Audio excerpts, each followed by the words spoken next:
morning students, welcome to my YouTube channel.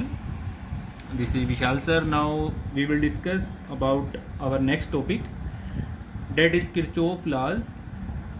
These are important because these laws are applicable in case of complicated circuits. Complicated circuits, what are complicated circuits? Like in many cases we have 3 or 4 resistors, और including 2 और 3 batteries. मतलब हमारे पास कुछ ऐसे circuit होते हैं जिसमें 3-4 ज़्यादा भी रजिस्टर्स लगे हो सकते हैं, बैटरीज भी इससे ज़्यादा हो सकती है, और हमने उस सर्किट में अगर करंट्स निकालने कि करंट्स की वैल्यू कितनी है डिफरेंट ब्रांचेस में, तो उनके लिए हम एक किरचॉफ सर्किट लॉज अप्लाई करते हैं.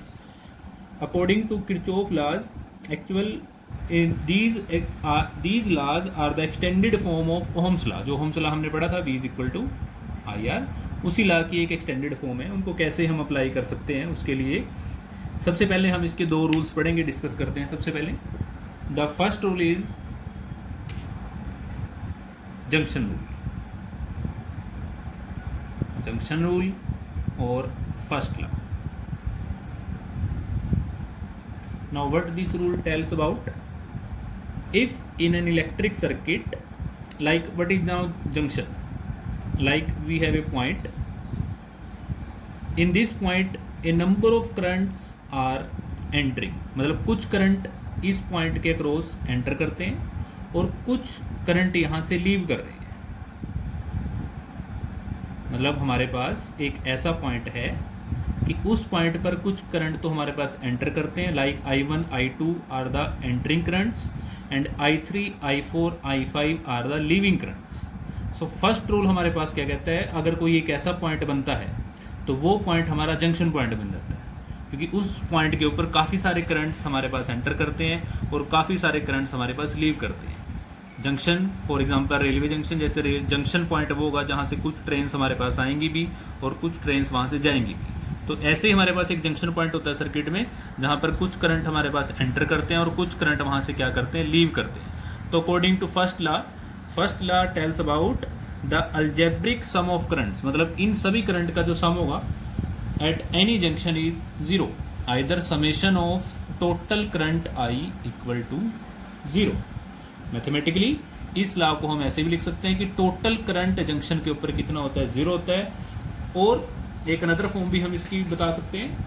सेकंड फॉर्म में हम सेकंड डिफाइन ये भी बता सकते हैं कि the sum of entering currents कितने हैं, I1 + I2 is equal to sum of leaving currents. इस फर्स्ट लॉ को हम ऐसे भी एक्सप्लेन कर सकते हैं कि जो हमारे पास एंटरिंग करंट है उनका सम किसके इक्वल होगा, सम ऑफ लिविंग करंट्स.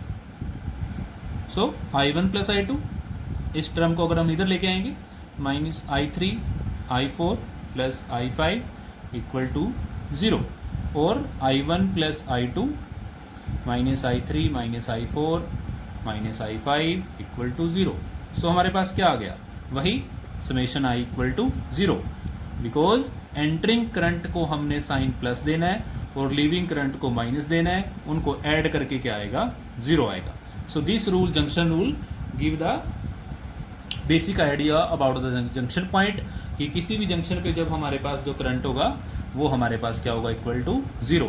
और हम ये भी कह सकते हैं incoming current is equal to outgoing current. Now second rule is Kirchhoff second rule. Second rule को हम लूप रूल भी कहते हैं. जैसे फर्स्ट रूल हमारे पास क्या था, junction rule, and the second rule is loop rule, because this rule is applied for a close circuit loop. और इस लूप रूल के लिए हमारे पास स्टेटमेंट क्या बनती है, अराउंड एनी क्लोज लूप, अगर हमारे पास कोई भी एक क्लोज लूप होगा तो the algebraic sum of changes in potential, either उस लूप के में जितनी भी पोटेंशियल चेंज होगी उन सब का सम कितना होगा हमारे पास, = 0. या हम ऐसे भी लिख सकते हैं total sum of EMF equal to total sum of product of current and resistances in the close loop. मतलब एक क्लोज लूप के अंदर जितने भी सेल्स होंगे उन सब की EMF को हम ऐड कर देंगे, वो किसके इक्वल होगी, उसी क्लोज लूप के अंदर समेशन मतलब sum of current, product of current and the resistances in that loop. अब इस लूप के लिए हम कुछ साइन कन्वेंशन अप्लाई करते हैं। फॉर एग्जांपल, अगर हमने किसी भी लूप में, अगर हमारे पास जो डायरेक्शन है, suppose this cell is of EMF E. Now अगर हम किसी भी लूप में ट्रेवल करते हैं from negative to positive, either हम ट्रेवल करते हैं फ्रॉम नेगेटिव टू पॉजिटिव, तो बाद में कौन सा टर्मिनल आया, पॉजिटिव, तो पोटेंशियल कितनी होगी हमारे पास, plus E. Now if this situation is like this, if we are traveling our direction from positive to negative, then potential is equal to minus। मतलब अगर नेगेटिव टर्मिनल की तरफ जाएंगे तो माइनस ई लिखेंगे, अगर पॉजिटिव की तरफ जाएंगे तो प्लस ई लिखेंगे। एक हमने साइन कन्वेंशन याद रखनी है। दूसरी साइन कन्वेंशन हमने क्या याद रखनी है, suppose the current is flowing from this direction and in this the resistance is R and our direction of traversal is in the direction of current। so अगर हम करंट की डायरेक्शन में जाएंगे तो हम लिखेंगे potential drop is negative, potential drop V कितना होगा, V is equal to minus I. और अगर हमारे पास इसका रिवर्स होगा लाइक दिस, यहाँ पर एक अगर हम रजिस्टर कनेक्ट कर देते हैं, करंट इज ट्रैवलिंग, और अगर हमारी डायरेक्शन रिवर्स हो जाती है, करंट के जब अपोजिट ट्रैवल करेंगे तो हम लिखेंगे प्लस आई इंटू। तो ये हमने कुछ साइन कन्वेंशंस याद रखनी है, इन्हीं को अप्लाई करके हम एक इसका एग्जांपल डिस्कस कर सकते हैं।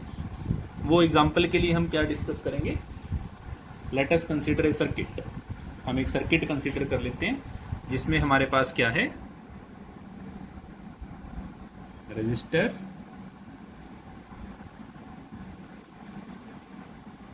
in this complex circuit we have different resistors which are connected like this।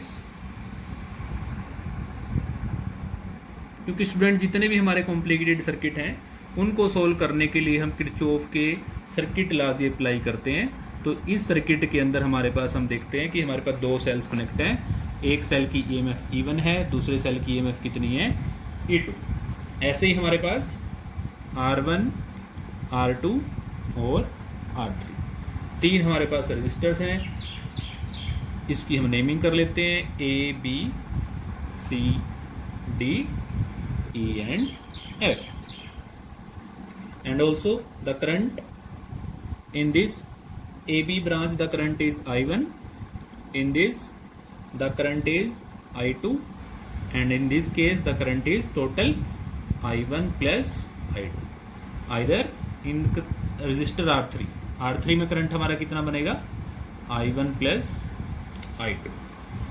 तो ये हमारे पास एक इलेक्ट्रिक सर्किट है जिस पे हमने किरचॉफ के रूल अप्लाई करने हैं। तो वो रूल अप्लाई करने के लिए हमने कैसे सोल्व करना है, सबसे पहले तो स्टूडेंट्स हम ये देखेंगे कि ये जो सर्किट है ये दो लूप से मिलके बना है। इसके अंदर दो क्लोज लूप बन सकते हैं। कौन कौन से बन सकते हैं, एक तो हमारे पास ये लूप है और एक हमारे पास ये लूप है।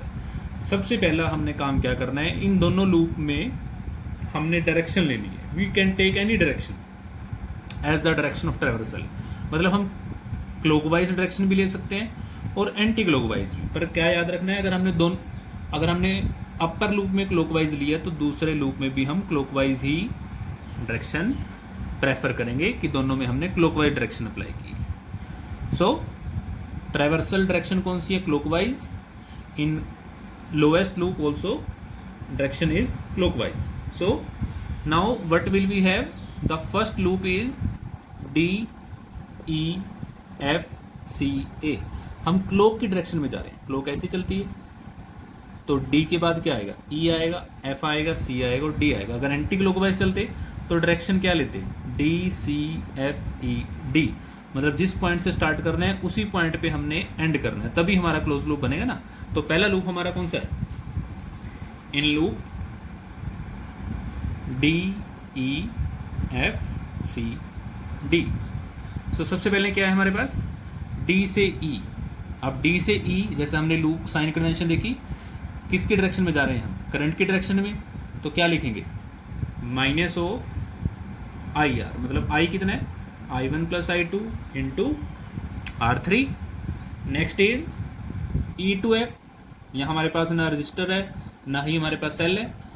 एफ टू सी, अब जब एफ टू सी जाएंगे तो नेगेटिव से कहाँ जा रहे हैं, पॉजिटिव, तो कौन से टर्मिनल की तरफ जा रहे हैं, पॉजिटिव, तो पॉजिटिव क्या आएगा, plus E two. And again resistor में करंट हमारे पास करंट ट्रेवर्सल की डायरेक्शन में है, एफ टू सी, तो क्या लिखेंगे, minus of I into R, और आर टू में करंट कितना है, आई टू, तो माइनस के I two into R two equal to zero, क्योंकि हमने क्या पढ़ा है, summation of delta V equal to zero, तो वो रूल हमने अप्लाई कर दिया, सेकेंड लूप रूल। नाउ अब लूप पे आते हैं, कौन सा लूप है हमारे पास, C F A B C, in close loop C F A B C, again C to F, और करंट इसके अपोजिट है, तो क्या लिखेंगे, प्लस, तो प्लस क्या आएगा, I two into R to.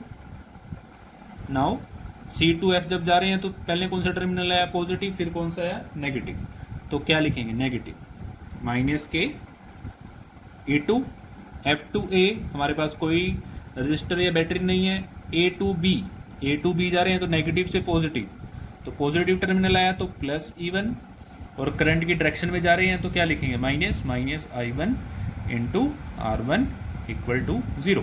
तो ये ऐसे ही हमारे पास ये दो इक्वेशन बन जाती है। ये तो हमने एक जनरल प्रिंसिपल पढ़ा है, जब हमारे पास न्यूमेरिकल आएगा तो उसमें आर वन की वैल्यू भी गिवन होगी, आई वन की भी वैल्यू गिवन होगी, या आई वन हमने निकालना होगा और हमारे पास ई वन ई टू की वैल्यू गिवन होगी। तो ऐसे ही जब यहाँ पर वैल्यूज पुट करेंगे तो वहाँ से हम आई वन आई टू की वैल्यू निकाल सकते हैं।